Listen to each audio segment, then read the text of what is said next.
Hello, everybody. Welcome to our fall special today at the Witch's Head. I am putting this new series together because, number one, I just felt like it would be nice to have a conversation around, working with elements, working with earth energy, working with different symbols and tools in order to bring change and manifest what you want into your life. And so I thought it would be nice to invite people on here. What I should do is remind people that we're here. So just give me one quick moment to go to my page and to just let people know that we're here.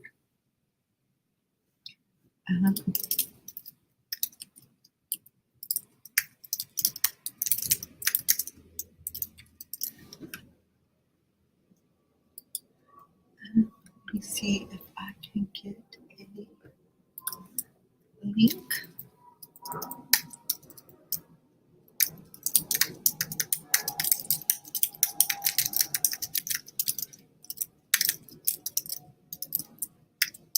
Whoops. Ha, ha, ha.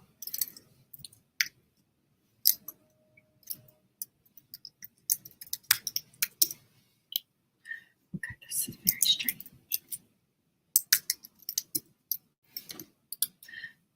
So I'm just telling people to join me on my page.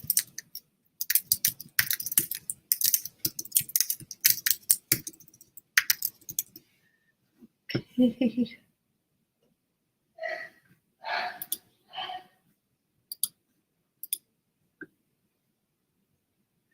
Wonderful. So I'm going to have to tell my son that he needs to stop screaming because that's what you heard. There's no monsters or anything upstairs in my house. It's just my son screaming at his computer game, which we all know is such a wonderful thing, especially if you have kids, you know about that. So let's start off with a bit of information about what's going on. We just had a lunar eclipse in Pisces. I believe that was on the 19th, if I'm not mistaken. On the 17th, sorry about that, 17th through 18th. And that was particularly strong. I don't know if you all have been having changes in your life that have been, kind of coming up around this lunar eclipse. There's going to be a solar eclipse in October. So, make sure that you have yourself prepared for all of the energies that are coming up. Hopefully, maybe I will invite Alexandra again to join. Looks like she'll come running if we need her. Where are we at here?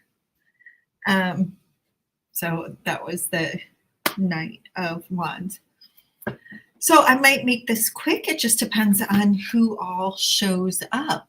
But we wanted to focus today a little bit on this energy that's going on. And I don't know why this is like the third year running that I've done a fall special. And that I think it's because in the fall, it's just this time where, they say that the veil gets thin. And so really talking to people about what it means when the veil is thin, and also how you can use this time of the year for its transformative energy, and also to lean into your intuition, to tap into your intuition more, and to kind of feel more secure about your intuitive or psychic abilities and how you're using them.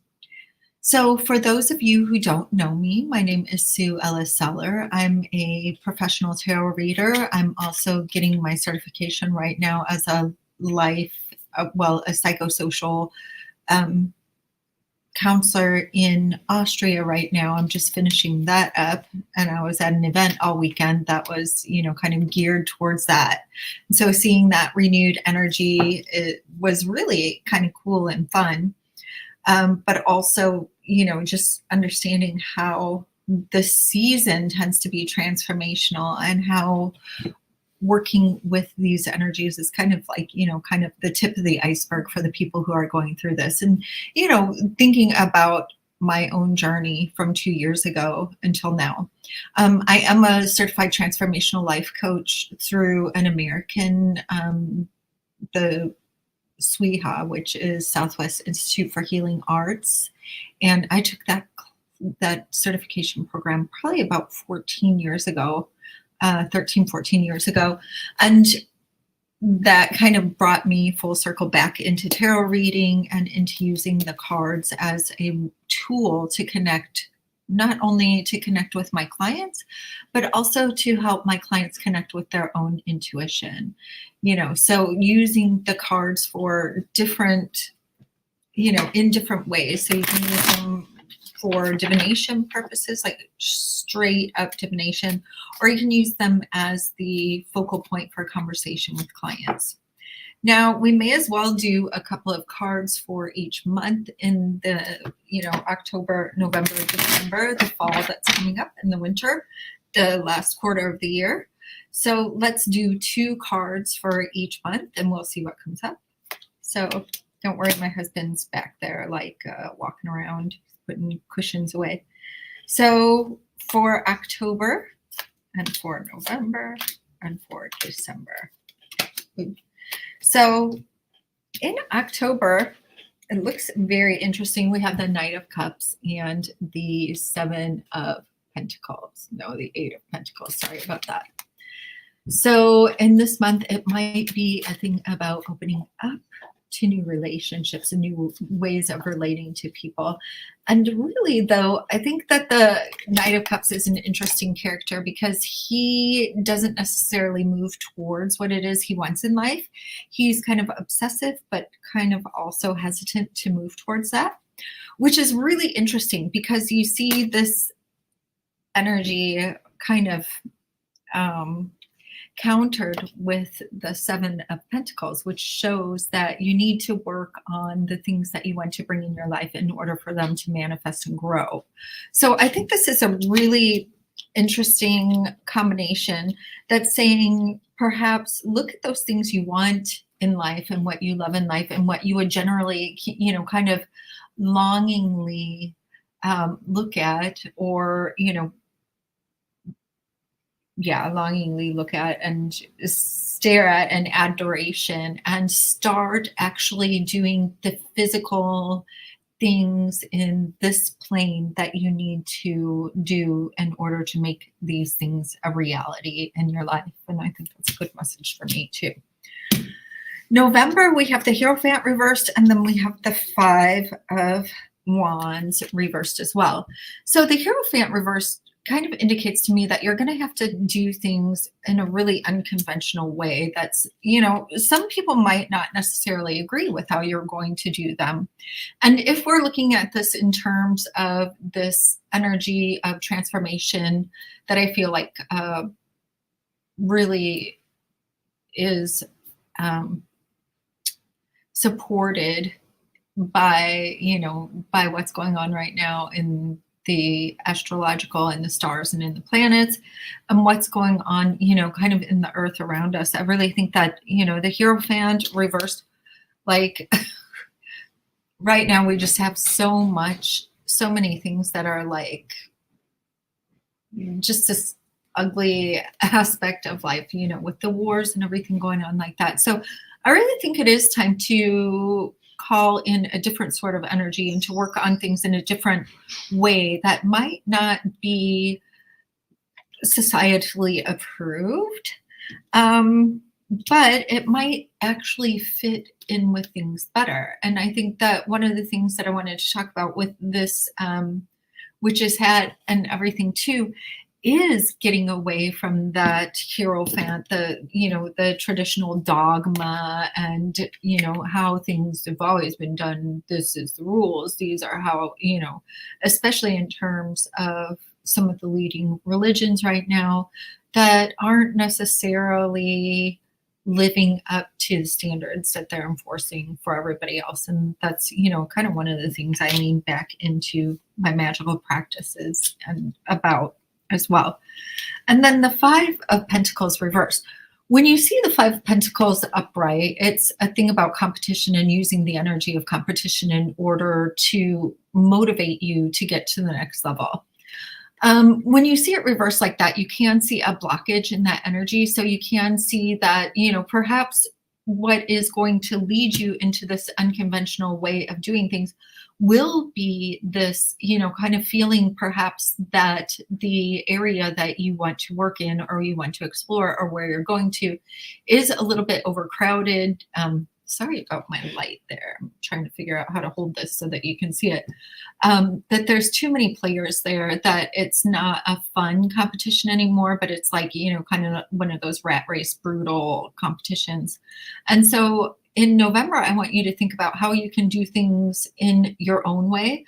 And also this card comes up a lot when people are, comparing themselves to other people and judging their place with somebody else's standards, and to try and avoid doing that. So I think that's a really good indication that you need to kind of watch your tendencies to compare yourself to others and to see what they're doing.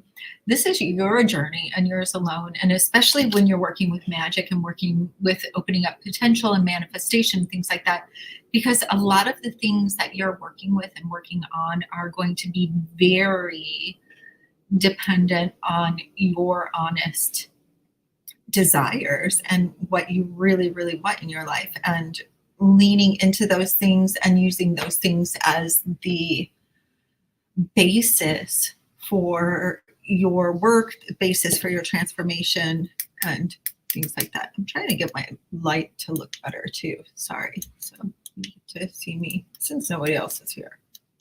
Me as well. Mess around with that a little bit. Lip wash. Okay.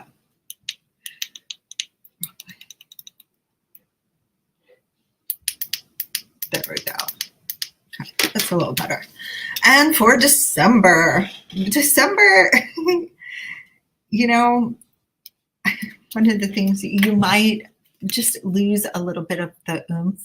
And, December too, and I love this card for a December feeling, because once it gets cold and cozy and everything like that, you might need to turn and shift your energy towards your wow, that was my son there, towards, resting, relaxation, reserving what you have in order to feed your core instead of, giving everything away. And, in terms of what's going on in life, there are a lot of holidays, a lot of celebrations, a lot of saying yes when you might want to say no.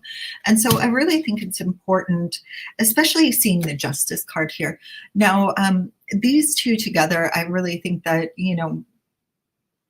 it might be time to balance the scales and to really include not only what you need in your life, but what others need. And I know it sounds kind of like, well, you just said to like rest and relax and everything like that, but also to be aware of what others need from you and want from you, and how what you're doing is affecting other people, and making sure that, the things in your life do come from a fair, balanced place. And, if you're not feeling it this December, that's okay to take time to step back and, kind of, like I said, rest, recharge your batteries, and also find a way to celebrate that honors your true feelings and honors the way you want to show up. And so, yeah. So I think that's a really nice reading for the next 3 months. Now, I created a little workbook, and if you want me to send you a copy of it, I would be more than happy to. I'll probably set up like a little chat bot for this. So if you just comment autumn in the comments of this, either the live broadcast or the recording or the post around it, then I will send you this little workbook I created for autumn. The new moons that are coming up, we have October 2nd in Libra, and Libra is definitely the balance scales, that harmonious, and, really, it might be a time where you're thinking about, bringing more health and vitality into your life, bringing more balance and harmony, working on things that are associated with that Libra energy. And let's see, yeah. Diplomacy, especially too, as well. It looks like that will be a really nice, good start for October. Then in October, the full moon is going to be in Aries, and I love full moons for like that really, what would we say, that fully embodied energy of what is going on. And as we know, Aries is like the first sign in the zodiac. It's a very fiery sign. It's like, the social justice. There's, just that really standing up for the underdog, being really, I don't want to say intellectually necessarily, but motivationally, powerfully tuned into what you want in life. And so you can use this full moon energy not only to, kind of, it's so noisy here, to kind of lean into, your social causes, the things that you want to bring fire into, like you want that highest manifestation of fire into your life. You can talk about, you can work on stuff like that under the full moon in Aries on October 18th. And then we have November 1st is the new moon in Scorpio, which if you've watched Alexandra and I, Alexandra Karakopoulou, she's an psychological astrologer, and we do lives together quite often. But we're both Scorpios. This upcoming new moon, the second one that's going to come, is going to be on November 1st, and it's going to be in Scorpio. And as we know, Scorpio is like the transformative energy. And November 1st is like the, I think it's All Souls Day in a lot of the, traditional class, Catholic practices. And, if you want to think about how those are in tune with the traditional, like pagan stuff like that. So maybe under the new moon in November, you can work with your ancestors. You can work on transformational things. You can pull that, kind of deep down stuff that needs to be dealt with and sorted and released. That would be a really, really good time for that, especially like leading up to that. So like Halloween, October 30th, kind of drudge that stuff up so that you can start in that November 1st transformational Scorpio energy and use it to your advantage. And Scorpio is also a super intuitive sign. So you can also, set your intention on November 1st, 2nd, 3rd to really work with and improve your intuitive skills and gifts so that you can, that's what I'm here for. That's what I want to talk to people about is, kind of leaning more into their intuition, learning to see the signs as they come up, learning to read tarot for themselves, learning, color symbolism, learning numbers, learning how to work with the energy of the moon and the, different seasons and things like that, because it's so important. And it's so, I don't want to say it's so true, because true is not necessarily, it's just, we're so connected and so tied to it. And I think that sometimes in modern life, we overlook that, or we don't necessarily see it for what it is. So, that's what I wanted to do the Witch's Hat for as well, is just to remind people of that connection that they have with the world around them so that they can, connect more fully with it. Then the next full moon is going to be in November 15th in Taurus. And that's such a, like, because under that full moon, when you're being grateful for the manifestations that you've created over the month, and then seeing that in Taurus, give thanks for your health, give thanks for your, physical being. Really, it can be, things where you're just exploring new sensations in terms of physical, because Taurus is such a, what is that word? A hedonistic sign. So, that body, that sensuality, that good food, good company, good feelings, sensuality in your body, nice clothes, making yourself, I don't want to say making yourself up and presentable, but it's not like that. It's like really kind of connecting with the sensual side of yourself. Ooh, and that coming after a Scorpio new moon, that's like a nice combination there. Then we have December 1st, the new moon in Sagittarius. So that's going to take you out into that, Sagittarians are usually the people who march to their own drummer, the beat of their own drummer. They have a lot of spunk and energy, and, also, just that fire within them. So they're just interesting characters.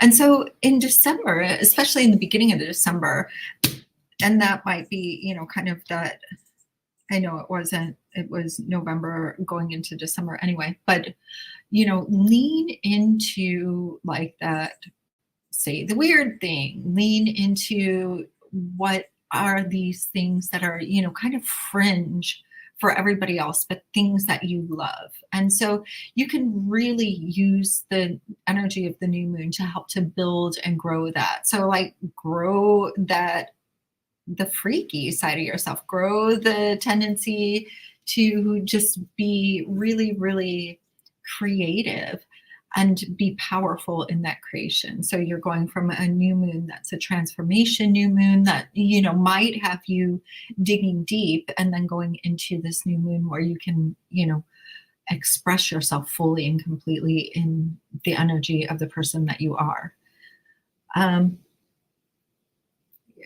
There's a big bug flying around here. We have them really, really bad this year. And then we have the full moon in Gemini on the 15th of December. And that's a really nice, like communicative, talkative, talking to everybody, organizing events, chit-chatty. So that's really wonderful for that time of the year, especially when you're like meeting friends and loved ones, you're going to the, Christmas shopping, doing things like that. But there is also that duality that's associated with Gemini. So you might, go out and you might just not feel it. And so you're just like talking out one side of your head, but, just that duality there, and it's also going to be a good time for conversations and opening up and seeing the way that other people see things, especially under a full moon. You might have like this complete like mind blown, or where you actually are able to see and appreciate somebody else's way of seeing things, or the viewpoint when it was completely opposite of your own. And then we have the new moon at the end of the year in Capricorn. And I love, love, love this new moon on December 30th in Capricorn, because that is just setting the stage for like the next, like leveling up in 2025. So you can use that Capricorn grit, determination, like I will. And grit and determination. I will get things done when I put my head to it. Like Capricorns are capable of doing so much, and they will do anything to get it done. So 2025 might start out as this year where you just have this energy to get it done no matter what it takes. So if you need some help with that, of course, you can make an appointment with me. We can do either a tarot card reading to look at every month of the year and what might be coming up in that month and how you can use the energies to best serve your own path and purpose in life. Or you can book a coaching call with me or a series of coaching calls so that we can look at what it is you want to manifest in your life, and we can make, a game plan, plot out a course for 2025. And then we can also plan to check in regularly and to see what kind of success and momentum, if you need to reevaluate what you're doing and, get support, advice, guidance, but letting you, really lean into what it is you truly want to do in life. Autumnal life review. Now, this is a page in the little book that I told you about. I wonder if I can do a screen share. Not sure. Okay. Actually, so you can either, like I said, you can leave your email address in the comments below and I will send you this guide. So autumnal life review. So right now, especially I live in like a very agricultural area. So I'm like, just by looking around me and taking a walk in my neighborhood and everything like that, I can see what the farmers are doing. I can see what the crops are doing. And, my area just had a really, really bad flood like a week ago. So we're just kind of recovering, and a lot of areas in Austria were really badly impacted, severely impacted by this flooding. But right now, like I said, with the fields and everything, a lot of the farmers have been taking their crops. They've been, harvesting. And so one of the things that you can think about, especially in fall, especially when you see them harvesting crops, is like, what can you harvest from your life? What seeds did you plant that bore fruit for you to be able to harvest right now? Did you nurture what you were working on properly, those seeds you sowed? Did you nurture them, give them love, light, support, the nourishment that they needed to grow in order to give the best fruit? Or is that something that you need to work on for your next cycle, for the next 3, 6, 9 months to a year? So what can you harvest? And then what needs to go? Like right now, I know personally, I have been like sitting on this pile of clothes that's like literally I wear like, 30 pieces out of like 300 that I have in my closet. And I'm not a huge shopper. I'm not like somebody who buys new stuff every season. So hello to whoever's here. If you want to leave a comment in the side here, like I'll just put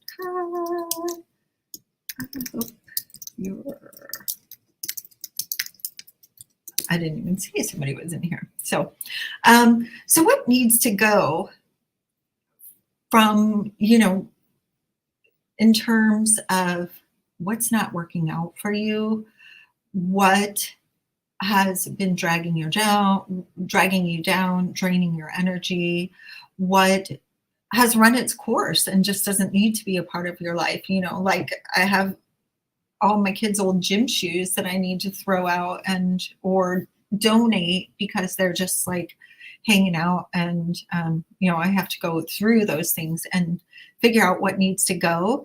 And then also that makes room not only for the things that I want to nurture to grow larger, but it also gives me this space in my life to be able to manage the things that I have there, to manage what I want to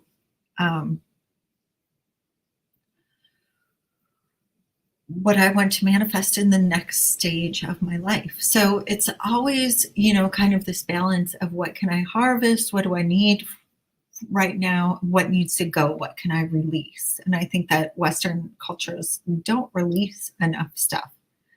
And then we can also start looking at the things that you want to sow for the next cycle. As I just mentioned, life is going to continue on, and you're going to be working on things, not only short-term goals, those just getting through this week, just getting through today, but also in terms of what do you want to grow in the next 3 months, 6 months, 1 year, 3 years, 5 years, 10 years. So look at things not only from that micro perspective of a day-to-day basis, but also from a macro perspective, from the I don't want to say meta, because I want you to be attached to your goals in this circumstance, but from a longer term vision and with longer term objectives in mind. So it's not only today, tomorrow.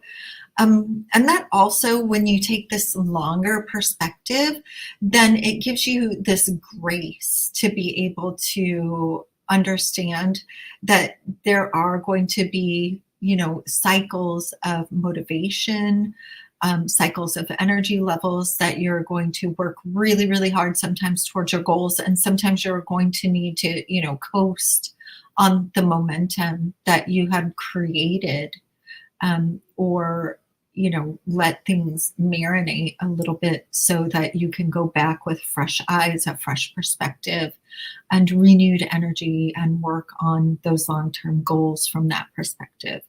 And then also check in with yourself on a regular basis to see if what you're doing is actually working to bring the goals that you want in your life. I know that this is, like one of the things I've been kind of going to the gym lately, and I was working on, with this specific program and everything, and I wasn't really getting the outcome that I wanted from it. So I could have continued moving forward with that specific way of doing things, but I had to take a step back and I had to say, okay, this isn't working the way I want it to work. So I have to take a look at what I'm doing and honestly evaluate if I'm getting the results that I want, and also really think about what I need to change in order to get what I want in life. And this has been going on in a couple of different areas in my life. So with work, how can I build the business that I actually want to work in the best possible way?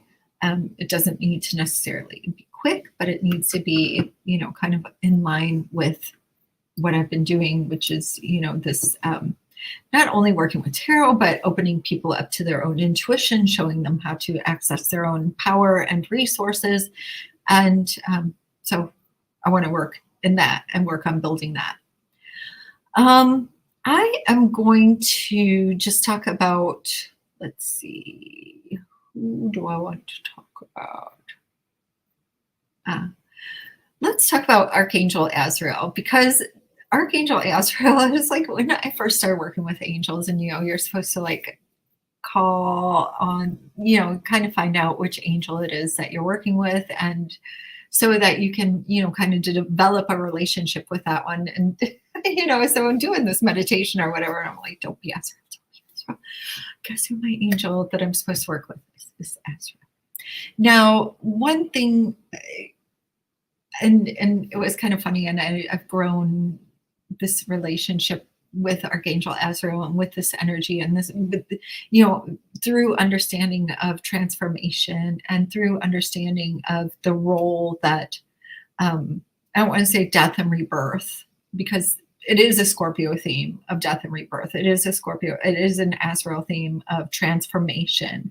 And that, you can say that death and rebirth is that transformative energy. But at first, change is scary, especially transformational change. You have to let go almost of everything that you thought your life was going to be or what you wanted it to be. And I want to say that in like a, I don't want to say it like that. I want to say it in a way that if things aren't working out, if you do need a transformation, like if you're happy and things are rolling along, you can always shoot for the next level and, kind of figure out what you need to do in order to get there. But what I'm talking about is when you're ready for a transformation, you're ready for some things to change massively in your life. And then you can call on Archangel Azrael to help you out with those changes. And also Archangel Michael, just to, kind of secure your space, protect your energy. And if you wanted like Archangel Ariel to help you find the courage and strength to work on that transformation. But the transformational process is going to be an Azrael thing. And then another one, let's talk about these two. I have a couple of other angels associated with this time in the worksheets. If you want those, like I said, you can go ahead and message me. I'd be happy to send them to you. You can also call on Persephone right now. And Persephone is kind of an interesting character. If you guys all know the story of Persephone, that she was getting married and then Hades saw her and fell in love with her and then had a snake bite her husband. Yeah, I'm almost positive that's Persephone. So she's like the goddess of the underworld because she went down to live with, the underworld. And so she is also, Persephone is not only like the goddess that you would call on in dark times when you need that extra energy to change and also to access another level of faith within yourself or within the world, that you can manifest what it is that you want in life and that you can put, the next foot forward and that you can ultimately get to where you want to go in life. But she's also really heavily associated with springtime. So when you understand like that, fall and harvesting and then letting the earth rest and then going down into the earth, so down into yourself, down into your core, and kind of chilling out there and accessing that faith and giving yourself time and energy to heal yourself instead of always like that forward motion that you feel like you need to. But she can also help you put one foot in front of the other and give you that extra oomph that you need, support that you need to get to your next level. And then in spring, that's that rebirth, renewal, refreshing energy. So it's such a wonderful story to kind of tune into. And then we also have at the end, we have the 9 and 10 in numerology. And I also have the 11 and 12 in the worksheets.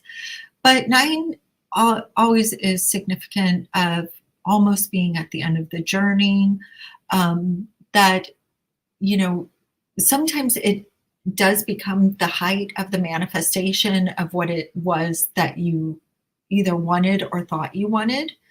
And so this is like a really, 9 September is signifying that we're almost there, that you have done a lot. And so you're almost to that place where you can level up to the next level. And whoever's here, you can say hi if you want to say hi, or if you have any questions to ask me, please feel free to. I'd be happy to help you out. And then we have 10 of October, and this is a fresh new beginning. This is that transformation we've been talking about. This is leveling up and going on to the next phase in your life and doing, something new, stepping into the new space, the new role, having that faith, as we talked about with Persephone, that you can do what it is that you want. So this is a great time for new plans, to really pat yourself on the back, first off, for what you've done, what you've accomplished, how far you've gotten. Oh, hey, Kim, it's nice to see you. Yeah, hello, hello. So 10 is that one, as in the new cycle, the new project, what you want to do, what you want to manifest in the next phase of your life. But it also has that 0, and that 0 is something that I love in terms of like, it gives you the opportunity, 0 is one of those free for all numbers. It's associated with the Fool in tarot. So that's like the first step in a new direction, and taking that first step with faith and with, innocence and openness, and the idea that you're going to go on this fantastical journey and that you are kind of excited about the adventure. And I'm trying to find this here because, in the classical interpretations of this, they say that the Fool, has everything in his backpack that he needs. And then when he's the magician, he kind of opens up that backpack and, folds things out on the table. So he has his earth, pentacles, he has his fire, wands, he has his heart. Is really important that he has his heart in the cups, and he has his head, which is the swords, and his intellect. Not only intellect, but also that, ability to analytically think about what's going on. So you could also, if you wanted to, in October, when you're thinking about this transformational process, use the Fool as your, you could use it as your center point for your reading. So you could use it as your signifier. Thank you. Sorry about that. You could also use it as, kind of a card that you put on your altar. I keep cards on my altar to remind me to tap into those energies and what I want to bring about from those. So like I said, if you want the worksheets, or let's kind of finish up the Fool's energy as well, and also one of the things that's nice here, he has this white dog as his companion. So this this openness, joy, faith, trust, and playfulness and innocence that he's going into life and he's pursuing. Looks like he's gonna fall off a cliff. Doesn't look like anybody let him there at all. So take the energy of the Fool with you into this transformative period, and let that, the Fool is also very self-serving, which I know a lot of people wouldn't necessarily see as a positive for it, but we also have to think, a lot of times we're playing roles for a lot of people, but we have to come back to the core of who we are and who we want to be and what we want to accomplish and what our purpose is and what feels good to us, in order to use those things to propel us and to help us serve other people in our lives. You have to make yourself the most powerful, strongest, and aligned version of yourself, so that you can then be a good role model for your children. You can help them along in life. You can feel, satisfied with the life that you have. Sometimes it's not about the role you're playing for other people. It's about the feelings that you have about your life and what you think about the experience of life. Because in my opinion, life can be super ultra magical. And sometimes it takes a lot of transformation to go from, a place where you're not feeling like life is magical at all, and where it's just feeling like it's rough.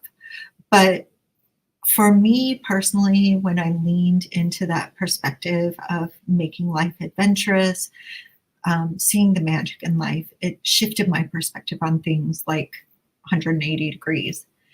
And there is, kind of this thing that well, one of the things we've been talking about in class, and I wanted to talk about also, is like through your conscious and subconscious, you are really taking in and analyzing and, you know, like 12 billion bits of information at any given point in time.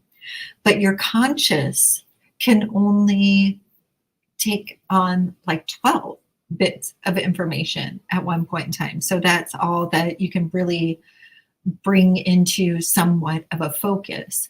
And so that leaves like this big, huge, they, you know, the analogy that they use is a postage stamp on a football field. So your conscious mind can pick up a postage stamp worth of information out of a whole football field that your subconscious or that is going on around you. And so that means we miss a lot of things. And that also means what we choose, the place we choose to put that postage stamp of focus is extremely important for us.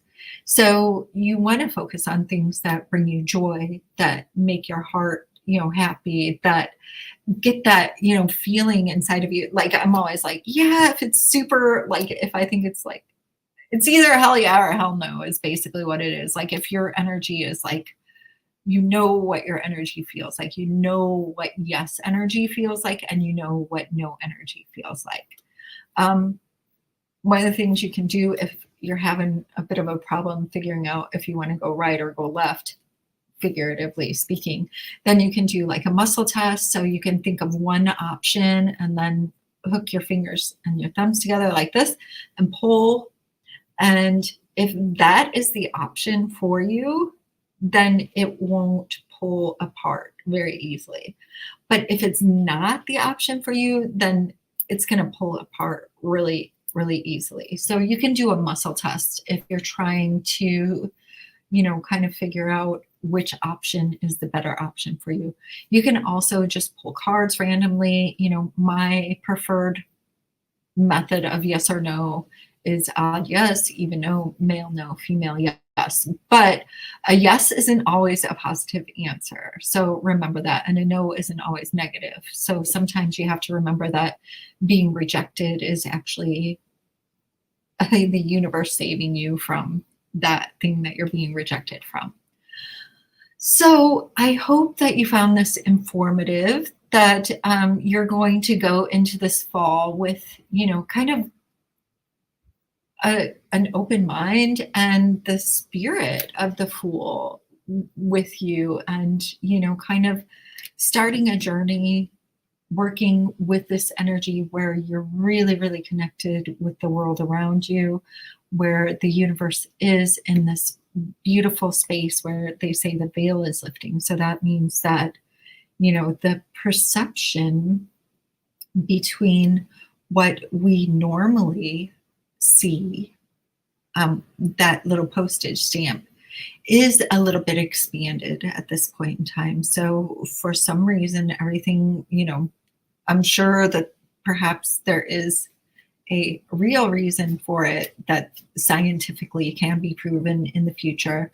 But it's also like when you start noticing, or when you set the intention of working more with your intuition, when you set the intention of being more connected with the world around you, when you set the connection of getting those messages much more clearly from spirit, from the universe, from source, and then you have also in that intention setting told your conscious mind and your subconscious mind to be more aware of the messages that pop up for you from the spirit world, from the universe, from your angels, from your spirit guides. And so I hope during this time too, that you'll kind of make some time to either journal or set the intention of meeting with your spirit guides more frequently, so that you can, you know, kind of have that, I want to say positive reinforcement. That's not necessarily what it is, but, you know, when you have that more not stable. But when you have that connection with your spirit guides, and when you trust in that connection more highly, when you have more trust in that, then it is just this like expansion of consciousness, an expansion of, you feel more aligned with your guidance. It seems like things kind of synchronicities start happening more frequently. You start to manifest more things that you want in your life, and things start moving forward in that direction just with setting that intention. So I'm going to leave you today with the hope that you will set the intention for the coming 3 months to connect more fully with your spirit guides, with the universe around you, with your energy, and also so that you can let go of the things that aren't serving you and transform your life in a way that's really positive, that feels wonderful, that feels more magical, and bring more magic into your life. Okay? So I will talk to you hopefully sooner than later. I want to do these more often. Let's see how they go. So like I said, I will have these, I can probably even send the link for these little worksheets that I created that kind of highlight the information that I talked about today. I should probably put the tarot card readings, but you can also watch the replay to get the tarot card readings for October, November, and December. And then I wish you magic, alignment, satisfaction, and love in your life. Thank you. Talk soon. Take care. Bye.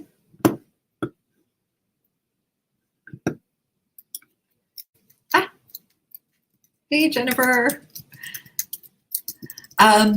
Watch the replay, okay?